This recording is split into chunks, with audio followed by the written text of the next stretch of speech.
But today, we've talked a lot about change this year. We've talked a lot about changing the economy and the education system around Atlanta, the elections, of course, the arts. I mean, even the club is changing, and it has to change. We've got two great people today to talk about change. One who's up to his eyeballs in change, and the other who literally wrote the book on change. And so we're delighted to have these folks today. And just a couple of facts on Truist before we bring Bill on. Truist has 53,000 employees. They're now a Fortune 500 company, and they're the sixth largest bank in the U.S. And they have an ambitious goal of pulling $1.6 billion of savings out of their cost structure by the end of 22. I mean, that's just an extraordinary amount of change going on for Truist, and it has been for the last couple of years since they announced the merger. Today, Bill has agreed to talk to us about how he and his team think about approaching complex change that they've undertaken in the BB&T SunTrust merger of equals. Quick bio on Bill. He has been in the banking industry for over 40 years, first with Trust Company of Georgia, then with SunTrust, and now Truist. He was born in Durham, North Carolina, graduated from Chapel Hill and Georgia State University a very long time ago, but he's lived most of his adult life in Atlanta.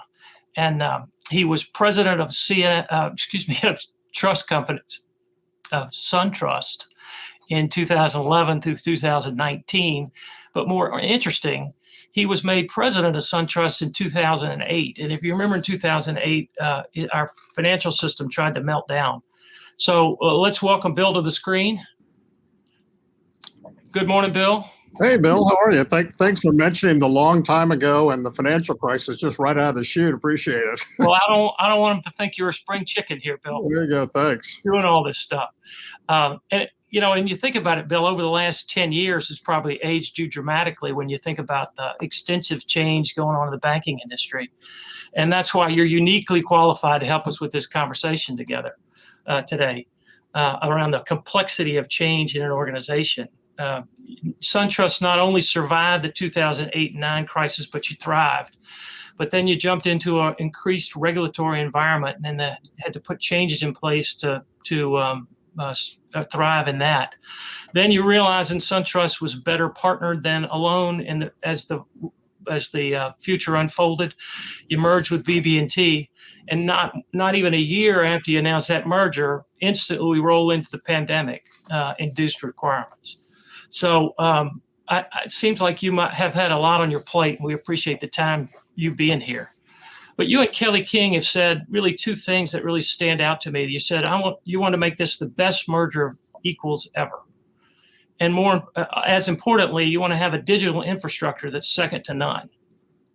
But what seemed to be a forced march at the beginning now seems to be like you're in a dead sprint with you and your team, trying to adjust to all the changes.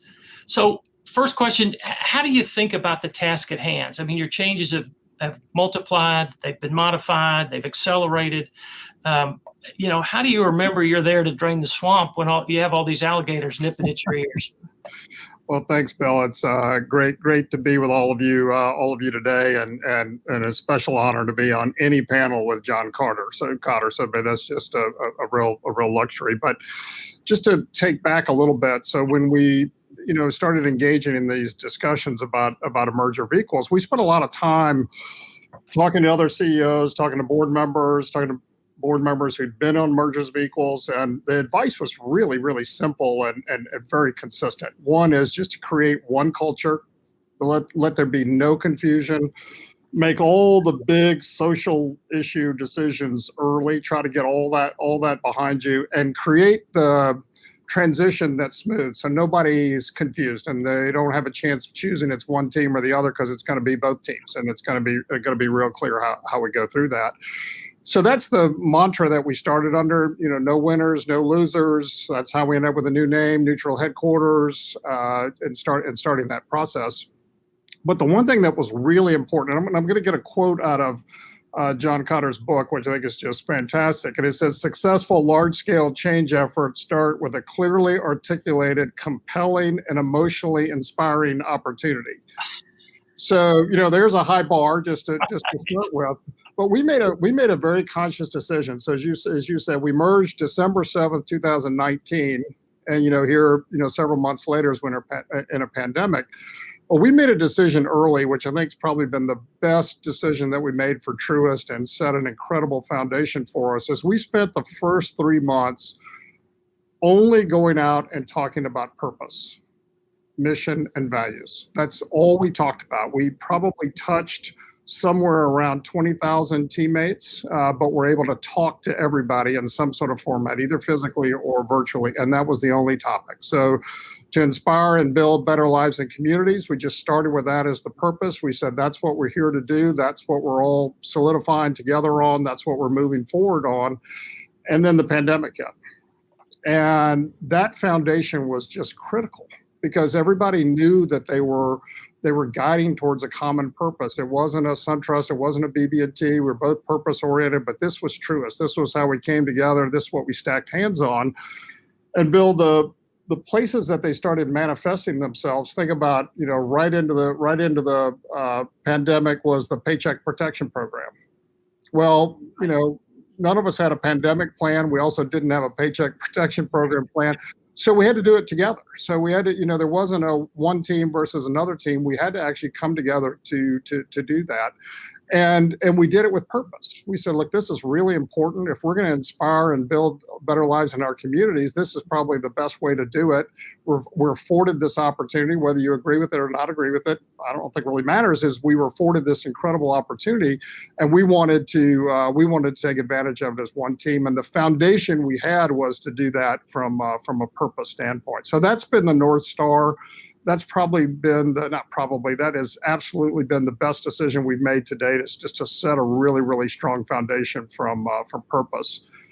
John Cotter also says, which I really believe in, that particularly during rapid change, is leadership is so much more important than management. Management, they're first cousins. They live together. They're really critical. But in a period of dramatic change, leadership is what matters. So being able to articulate a common leadership, being able to speak from the same voice, and being able to do it from a foundation of purpose, I think was critical to, I think, the short-term and long-term success of our merger.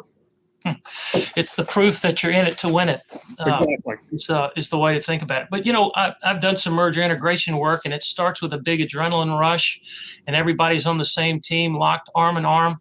And then it begins to lose steam after, the chair shuffling and the initial merger benefits. I mean, yours may not, because you went right into the pandemic. Right. How have you been able to keep the 50,000 employees focused and productive and having enough energy to continue to implement and change on a daily basis?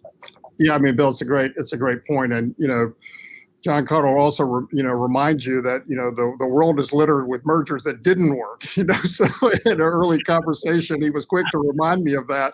And I think actually just set even a higher bar and a higher challenge, which is fun. And the answer is actually exactly the same.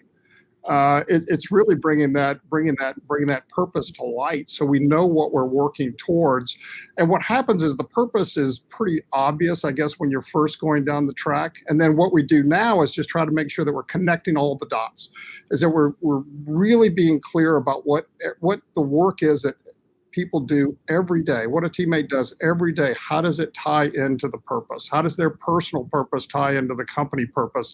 How do we create that proverbial flywheel from creating personal purpose and company purpose and having people go? Because the energy, it's interesting, is you're right about the point of a merger, is the energy starts to dissipate, but you throw a pandemic on top of that, and sort of the level and the intensity and the time at which people have been working, making sure that we've got the hearts is so much more important than getting the minds. We'll get the minds, but we've got to have the hearts, to do this. And I think the answer to the second question is the same as the first, is arc back and lock in on purpose and tie it to each individual's piece.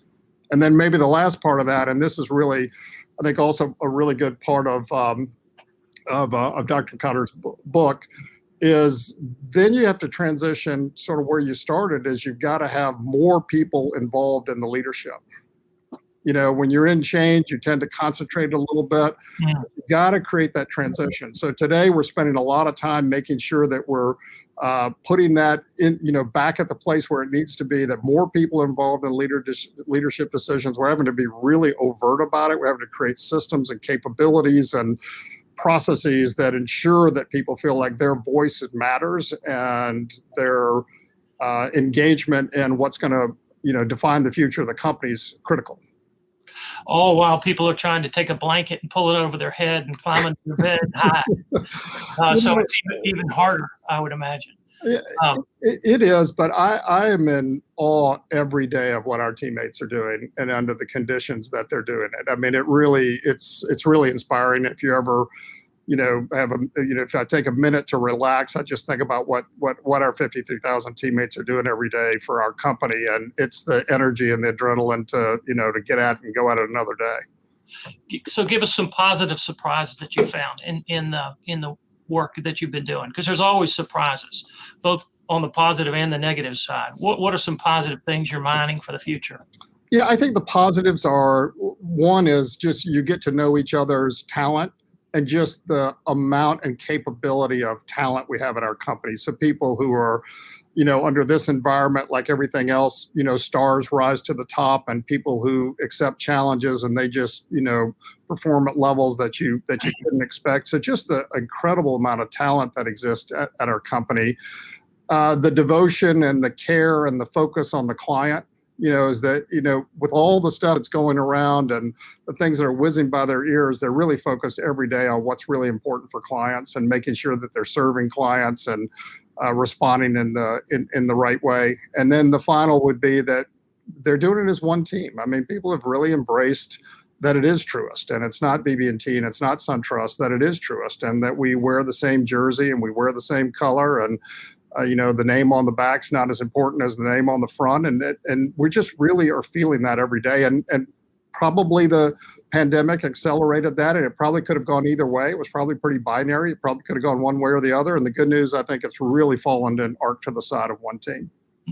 So attrition rate is always one of the indicators way to capture merger savings. Have you seen a higher attrition rate, the same as expected, or lower? What's really interesting is the attrition has been lower. Now, I don't, so people are staying with us, they're staying on the team, they want to be part of it. I don't know for all of us, whether we've got a pandemic head fake, because the world's going to change and opportunities are going to open up. They're going to be different, but for all the data that we have right now, and we really feel great about it, but we're not going to rest for 1 second, because I have a view that I get up every day and I've got to re-recruit 53,000 people.